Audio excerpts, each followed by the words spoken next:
எல்லாரும் ஒரு ஊரில் ஒரு பள்ளியில் இருந்திருப்போம். எல்லா பள்ளிகளையும் பொதுவான விதிமுறை தான்.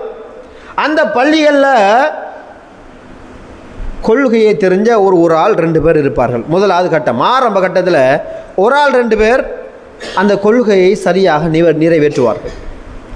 அவரை பார்த்து, என்னப்பா புதுசாக எதுவும் வந்துட்டீங்களான்னு கேட்பார்கள் கொஞ்சம் பேர். அவருக்கும் விளக்கத்தை கொடுத்து தாவத்தை பண்ணி கொஞ்சமாக ஒரு 5 பேர் 10 பேர் 7 பேர் ஒரு வீட்டில் சொல்லிட்டு ஒரு பள்ளியை உருவாக்கிட்டோம்டா,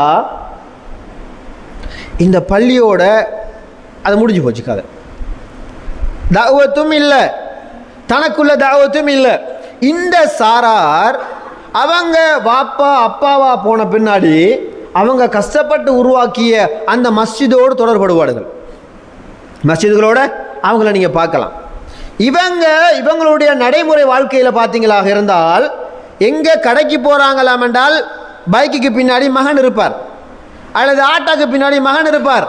பொலைக்கு போகணுமாம், வியாபாரத்துக்கு துணைக்கு மகன் இருப்பார். எல்லா இடங்களிலும் அவருக்கு வாரிசு இருக்கும். ஆனால் அல்லாஹ்வுடைய மார்க்கத்தை படிக்கிற இடங்களில் குழந்தை இல்லாத ஒருவராக அவர் மாறிவிடுவார். நீங்க பாருங்க, நம்மள நிறைய பேர் எங்க போறீங்க, இல்ல மகனை கூட்டிட்டு கொஞ்சம் அந்த அங்க போறேன்டுவார்கள். எங்க?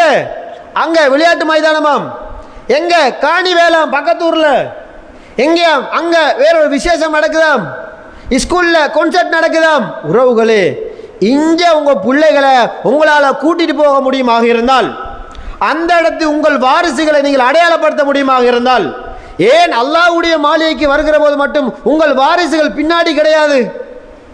ஏன் உங்களுடைய பிள்ளைகள் எல்லாம் அனாதைகளாக விடப்படுகிறார்கள்? நீங்க எல்லாரும் பள்ளிக்கு வருகிற போது, அல்லாஹ்வுடைய மார்க்கத்தை தேடுகிற போது மட்டும்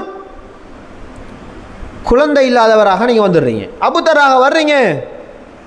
எல்லாம் வாரிசு இல்லாத ஏதோ மலட்டுத்தன்மை உள்ள பேரண்ட்ஸாக இருக்கிறாங்களோ நினைக்கிற அளவுக்கு இருக்கிறது நமது கொள்கைவாதிகளுடைய நடைமுறைகள். அன்புக்குரிய அல்லாஹ்வுடைய நடிகர்களே, இந்த செய்திகளை ஏன் நான் சொல்றேன்னு கேட்டா, நீங்க உலகத்தில் எந்த ஒரு இடத்துக்கு கூட்டிட்டு போனாலும் அல்லாஹ் உங்களை கேட்பான், மாட்டுக்கிறது கிடையாது. ஆனால் அல்லாஹ்வுடைய மார்க்கத்துக்காக உங்களால கூட்டிட்டு வர முடியலையேண்டா, அல்லாஹ்வுடைய மார்க்க உபதேசம் நடக்கிற இடத்துக்கு நேரத்துக்கே வரலண்டா, அவங்கள கூட்டி நீங்க பழக்கலண்டா, இன்றைக்கு நம்மளோட தௌஹீத் வட்டார பள்ளிகளில் பார்த்தீங்களா இருந்தால், தௌஹீதுக்காக போராடின, கொள்கைக்காக போராடின அந்த வயசாளிகளை தவிர அவர்களின் பிள்ளைகள் யாரும் பள்ளிக்கு வர்றதில்லை. பள்ளியில கலர் தெரியாது ஜும்மா நாளை தவிர. ஏன் இது படுக்கிறோம்? அல்லாஹ்வுடைய தூதர் ஸல்லல்லாஹு அலைஹி வஸல்லம் அதனால தான் சொன்னார்கள். அல்லாஹ்வுடைய தூதருடைய வாழ்க்கையை பாருங்க. அல்லாஹ்வுடைய தூதர் ஸல்லல்லாஹு அலைஹி வஸல்லம் அவர்கள் இந்த மார்க்கத்தை சின்ன வயசுலேருந்தே கொடுத்தார். சின்ன பருவத்திலிருந்தே மார்க்கத்தை கொஞ்சம் கொஞ்சமாக கொடுத்து அல்லாஹ்வுடைய தூதர் ஸல்லல்லாஹு அலைஹி வஸல்லம் அவர்கள் தன்னுடைய பேர பிள்ளைகளுடைய ஒரு சம்பவம் நமக்கு தெரிஞ்சிருக்கும். நம்ம எல்லாரும் இந்த சாப்பாடு சஹன் என்று வந்துட்டு ஒரு செய்தி நமக்கு ஞாபகம் வரும். அல்லாஹ்வுடைய தூதர் ஸல்லல்லாஹு அலைஹி வஸல்லம் அவர்கள் தன்னுடைய தோழர்களோட சாப்பிட்ற இடத்துல தன்னுடைய பேர பிள்ளை சஹனில் வந்து உட்கார்ந்துடுறார்.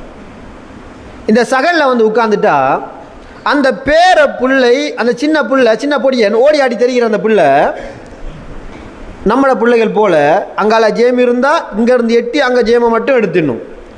சோறு இருக்கும், உரைப்பு கறி இருக்கும், எட்டி துண்டு அந்த கோழி இறைச்சி துண்டு எடுக்கும். இதை மாதிரி தத்தீஷு அது அலைஞ்சு தெரிஞ்சுது, கை அங்கங்கே அப்படி கண்டையெல்லாம் எடுத்துன்றது. அல்லாஹ்வுடைய தூதர் சின்ன பருவத்தில் மார்க்கத்தை கொடுக்குறாங்க அப்படின்னு கேட்டால், யா குலாம், சிறுவனே சம்மில்லா, நீ பிஸ்மில்லா சொல்லு, அல்லாஹ்வுடைய பேரை சொல்லு.